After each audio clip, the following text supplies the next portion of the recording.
আশা করি আপনারা সবাই সুস্থ আছেন, ভালো আছেন। আজকের ক্লাসে আমি আপনাদেরকে ভূমি সংস্কার আইন 2023-এর পঞ্চম অধ্যায়ের 12 নম্বর ধারা সম্পর্কে আলোচনা করব। তো 12 নম্বর ধারাতে মূলত বর্গাভূমির উৎপন্ন ফসলের বিভাজন সম্পর্কে আলোচনা করা হয়েছে। অর্থাৎ কোনো ভূমি বর্গা নিলে সেখানে যে ফসল উৎপন্ন হবে সেটা কিভাবে মালিক এবং বর্গাদারের মধ্যে বিভাজিত হবে সেই বিষয়ে কিন্তু এই ধারাতে স্পষ্ট ব্যাখ্যা করা হয়েছে। আপনারা যারা বর্গ প্রদান করে থাকেন বা যারা বর্গা গ্রহণ করে থাকেন বা বর্গাদার আছেন, তারা কিন্তু এই আইনটা বা এই ধারাটা ভালোভাবে বোঝার চেষ্টা করবেন। তো এই 12 নম্বর ধারাতে কিন্তু মোট 10টি উপধারা রয়েছে, যার 1 নম্বর উপধারাতে বলা হয়েছে কোনো বর্গাভূমির উৎপন্ন ফসল নিম্নলিখিতভাবে ভাগ করতে হবে, যথা ভূমির স্বত্বাধিকারী বা ভূমির মালিক ভূমির জন্য 1/3 গ্রহণ করবেন।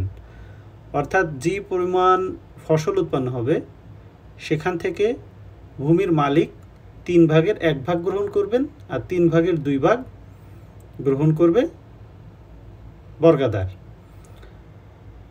খ নম্বরে বলা হয়েছে বর্গাদার শ্রমের জন্য 1/3 গ্রহণ করবেন।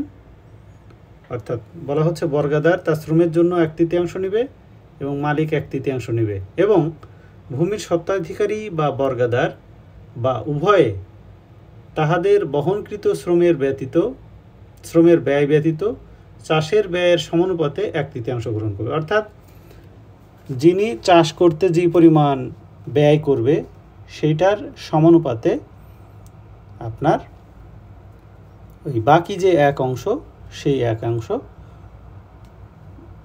ভাগ হবে।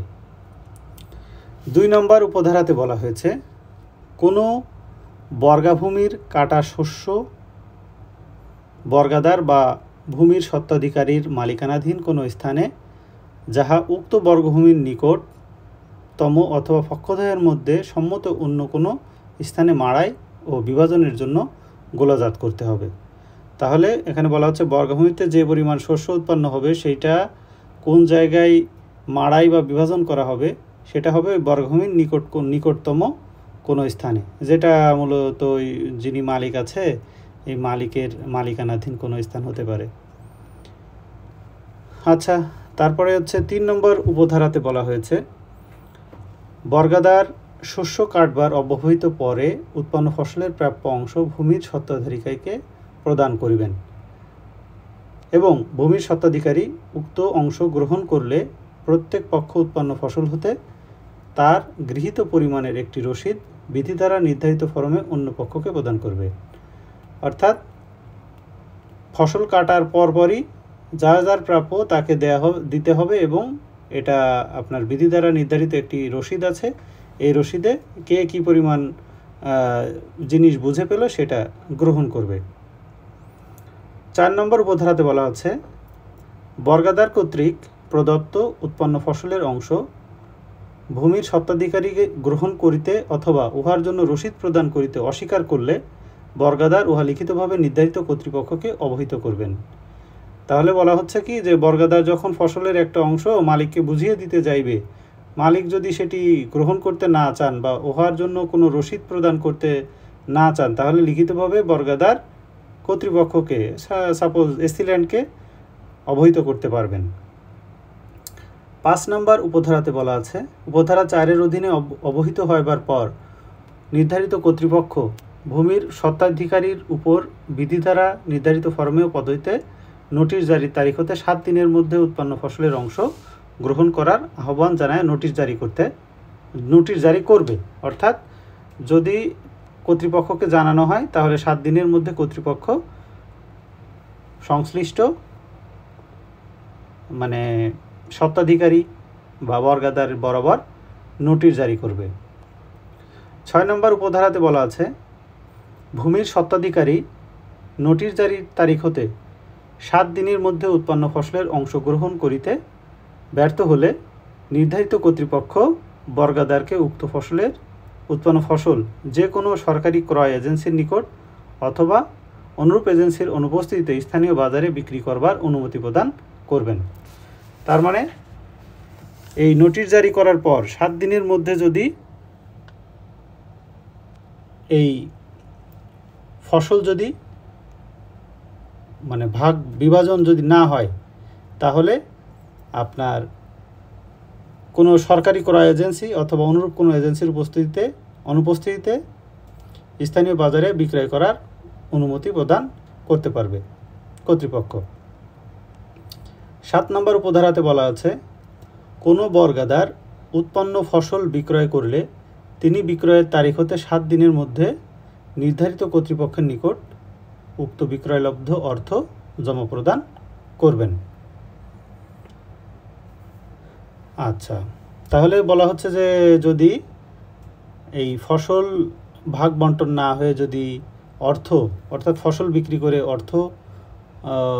অর্থতে রূপান্তরিত করে সেটি ভাগ বন্টন করা হয়, তাহলে সেটি অবশ্যই এই 7 দিনের মধ্যে কিন্তু জমা প্রদান করতে হবে।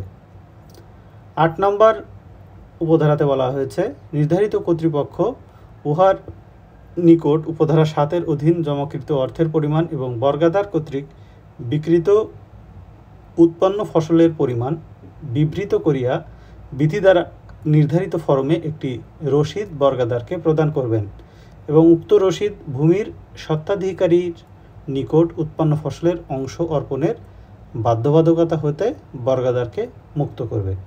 তবে শর্ত থাকে যে উৎপন্ন ফসলের কোনো পরিমাণ ভূমির স্বত্বাধিকারীর পাওনা থাকলে উক্ত পরিমাণ ফসল অর্পণের ক্ষেত্রে বর্গাদারের বাধ্যবাধকতা অব্যাহত থাকবে। 9 নম্বর উপধারায় বলা হচ্ছে, নির্ধারিত কর্তৃপক্ষ উপধারা 7-এর অধীন জমাকৃত অর্থের বিষয়ে ভূমির স্বত্বাধিকারীকে বিধি দ্বারা নির্ধারিত ফরমে ও পদ্ধতিতে অবহিত করিবে। আর 10 নম্বর উপধারায় বলা হয়েছে, ভূমির স্বত্বাধিকারী উপধারা 9-এর অধীন জমা সম্পর্কে অবহিত হইবার তারিখ হতে 1 মাসের মধ্যে নির্ধারিত কর্তৃপক্ষের নিকট হতে উক্ত জমাকৃত অর্থ গ্রহণ না করিলে নির্ধারিত কর্তৃপক্ষ উক্ত অর্থ সরকারি কোষাগারে রাজস্ব জমা খাতে ভূমি স্বত্বাধিকারীর অনুকূলে জমা করতে পারিবে এবং বিধি দ্বারা নির্ধারিত ফরমে ও পদ্ধতিতে উক্ত জমা সম্পর্কে ভূমি স্বত্বাধিকারীকে অবহিত করবে। তো এই হচ্ছে মূলত বর্গা ভূমির উৎপন্ন ফসলের বিভাজন।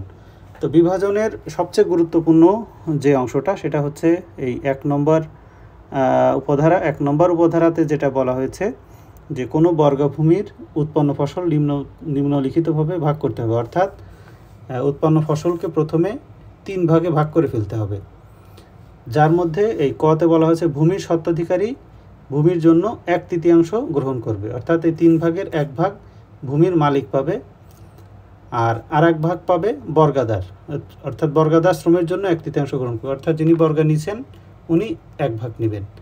আর 1 ভাগ যেটা বাকি থাকবে সেটা যিনি এই যে ভূমির স্বত্বাধিকারী বা বর্গাদার উভয়ে তাহাদের বহনকৃত শ্রমের ব্যয় ব্যতীত চাষের ব্যয়ের সমানুপাতে 1/3 গ্রহণ করবেন। তাহলে এখানে বলা হচ্ছে যে সমানুপাতে, অর্থাৎ শ্রমের ব্যয় ব্যতীত চাষের যে ব্যয়টা এখানে করা হয়েছে সেখানে সমানুপাতে যে যতটুকু ব্যয় করবে সেই অনুপাতে এই 1/3 বণ্টিত হবে। তো আশা করি আপনারা সবাই বুঝতে পেরেছেন। না বুঝতে পারলে এই যে আমি সবসময় বলি আপনারা আবার পড়বেন বিষয়টা, কারণ আইন বারবার পড়লেই ক্লিয়ার হয়। তো সবাই ভালো থাকবেন, সুস্থ থাকবেন আর চ্যানেলটিকে সাবস্ক্রাইব করবেন। এই কামনায় আজকের মতো এখানে শেষ করছি। আসসালামু আলাইকুম।